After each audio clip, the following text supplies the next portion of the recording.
Road ആക്സിഡൻസിൽ brain injury വളരെ common ആണ്. രോഗിയുടെ ഈ ആക്സിഡൻറ്റ് പറ്റുന്ന ആളുടെ ജീവൻ വരെ അപകടത്തിലാക്കുന്ന രീതിയിലാണ് മിക്കപ്പോഴും ബ്രെയിൻ ഇഞ്ചുറി ഉണ്ടാകുക. ബ്രെയിൻ ഇഞ്ചുറി ഉള്ള പേഷ്യൻറ്റിനെ 1 മണിക്കൂറിൽ ഹോസ്പിറ്റലിൽ എത്തിക്കും. അതായത് ആ ഗോൾഡൻ അവർ, ഫസ്റ്റ് 1 hour ആണ് ഏറ്റവും ഇമ്പോർട്ടൻറ്റ്. ബ്രെയിൻ ഇഞ്ചുറിയെ നമുക്ക് മൈൽഡ്, മോഡറേറ്റ്, സിവിയർ എന്ന് തിരിക്കാം. ഈ വിഭാഗത്തേക്ക് തിരിക്കുന്നതെന്ന് വെച്ചാൽ രോഗിയുടെ ബോധാവസ്ഥ വെച്ചിട്ടാണ്. നമ്മുടെയൊക്കെ ഒരു സ്കോറിംഗ് സിസ്റ്റമാണ് ഈ ബോധാവസ്ഥയ്ക്കായി നമ്മൾ ഉപയോഗിക്കുന്നത്. നമ്മുടെയൊക്കെ സ്കോർ 15ഉം മിനിമം സ്കോർ 3യുമായിട്ടുള്ളൊരു സ്കോറിംഗ് സിസ്റ്റമാണ് നമ്മൾ ഉപയോഗിക്കുന്നത്. 14, 15 സ്കോറുള്ള രോഗിയെ മൈൽഡായിട്ടും 8 മുതൽ 13 വരെ സ്കോറുള്ള രോഗിയെ മോഡറേറ്റ് ആയിട്ടും 8ൽ താഴെ അതായത് കോമ സ്റ്റേജിലുള്ള രോഗിയെ സിവിയർ ഹെഡ് ഇഞ്ചുറി ആയിട്ടും കൂട്ടുക. സിവിയർ ഹെഡ് ഇഞ്ചുറി ഉള്ള പേഷ്യൻറ്റിനെ മിക്കപ്പോഴും വെന്റിലേറ്ററിലേക്ക് മാറ്റേണ്ടി വരും.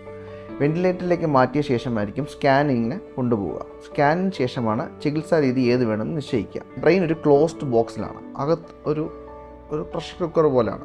ക്ലോസ്ഡ് ബോക്സിനകത്താണ് ബ്രെയിൻ ഇരിക്കുന്നത്. അപ്പോൾ അകത്ത് എന്തെങ്കിലും നീര് കൂടുകയോ രക്തസ്രാവം ഉണ്ടാവുകയോ ചെയ്യുകയാണെങ്കിൽ നോർമൽ ബ്രെയിനിനും ആ പ്രഷർ താങ്ങാൻ പറ്റില്ല. ആ പ്രഷർ അളക്കാനായി ഇപ്പോൾ ICP മോണിറ്റർ, ഇൻട്രാക്രൈനിയൽ പ്രഷർ മോണിറ്ററുകൾ അവൈലബിൾ ആണ്. ഒരു ചെറിയ സർജറി വരെ മോണിറ്റർ, ഒരു ഇലക്ട്രോഡോ ഒരു ട്രാൻസ്ഡ്യൂസറോ അകത്തേക്ക് ഇൻട്രൊഡ്യൂസ് ചെയ്ത് കഴിഞ്ഞാൽ നമുക്ക് പ്രഷർ കറക്റ്റായിട്ട് അറിയാൻ പറ്റും. മാത്രമല്ല ഈ ICP മോണിറ്റർ വഴി കുറച്ച് ഫ്ലൂയിഡ് പുറത്തേക്ക് കളഞ്ഞ് ബ്രെയിനിലെ പ്രഷർ നിയന്ത്രിക്കാനും സാധിക്കും. സർജറി വേണോ വേണ്ടയോ എന്ന് ഡിസൈഡ് ചെയ്യാൻ ICP മോണിറ്ററിങ് വളരെ ഹെൽപ്ഫുള്ളാണ്. ബ്രെയിനിന് റെസ്റ്റ് കൊടുക്കാനായി വെന്റിലേഷനൊപ്പം ബ്രെയിനിലെ പ്രഷർ കുറയ്ക്കാനായി നമുക്ക് ചിലപ്പോൾ തലയോട്ടിയുടെ ഒരു ഭാഗം മാറ്റിവെച്ച് സർജറി, പ്രഷർ കുക്കറിൻ്റെ അടപ്പ് തുറക്കുന്നത് പോലെ പ്രഷർ കുറയ്ക്കാനായി ഒരു ഭാഗം മാറ്റിവെക്കേണ്ടിയും വന്നേക്കാം.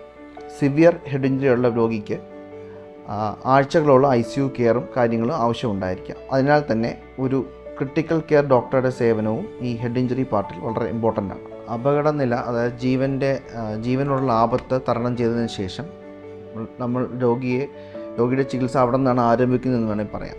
രോഗിയെ തിരിച്ച് വെന്റിലേറ്ററിൽ നിന്ന് മാറ്റാനായി ട്രക്കിയോസ്റ്റമിയുടെ ആവശ്യങ്ങൾ, ബെഡ് സോർ വരാതെ നോക്കുക, നഴ്സിംഗ് കെയർ പ്രോപ്പറായി പോവുക, നെഞ്ചിൽ കഫം കെട്ടാതെ നോക്കുക എന്നിവയോടൊപ്പം തന്നെ രോഗിയെ തിരിച്ചു കൊണ്ടുവരാനായി ഫിസിയോതെറാപ്പിയുടെയും റീഹാബിലിറ്റേറ്റീവ് വിങ്ങിൻ്റെ ഒരു കമ്പൈൻഡ് ആയിട്ടുള്ള പ്രവർത്തനം അത്യാവശ്യമാണ്. മോഡേൺ മെഡിസിൻ്റെ പുരോഗതിയുടെ ഒരു ബെനിഫിറ്റ് എന്ന് പറയുന്നത് യങ് പേഷ്യൻസ് ഗുരുതരം ഹെഡ് ഇഞ്ചുറി വരുന്നവർക്ക് ഓൾമോസ്റ്റ് സാധാരണ ജീവിതത്തിലേക്ക് മടങ്ങിപ്പോത്താൻ മിക്കപ്പോഴും സാധിക്കാറുണ്ട്.